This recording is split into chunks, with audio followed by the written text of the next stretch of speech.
Okay, so now we made it to the math objects section, and we're going to introduce the math object a little bit more in detail, especially on how to use them with objects. So if you're new to this channel and you would like to follow along with the curriculum, it is free. The link is in the description. Let's get into it. The math object. JavaScript provides several built-in objects, which can be called directly by the user. One of these is the math object, which contains more than the standard mathematical operations. In the previous section, we learned how to construct, modify, and use objects such as giraffe. However, JavaScript built-in objects cannot be modified by the users. This is what we call something you did not create, abstraction. You just know it works. Unlike other objects, the math object is immutable. It doesn't change. You can't change it. You can't alter it. Math properties are constants. The math object has 8 defined properties. These represent mathematical constants like the value of pi or the square root of 2.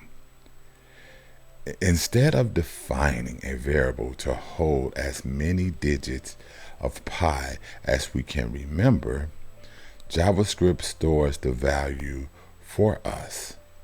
To use this value, we do not need to create a new object, but by using that notation and calling math.pi, notice how it's written. This is the syntax.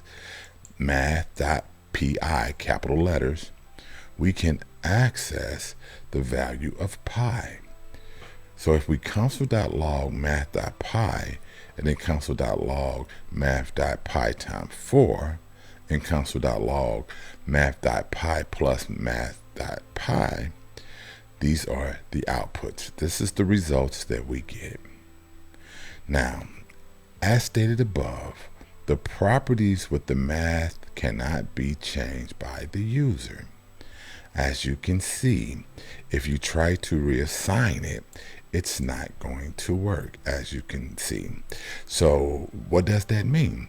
Soon as I console.log math.pi, which is the object and the property, and I try to reassign it and then run the console.log, because remember it goes in order, I still get the same result because this cannot be altered.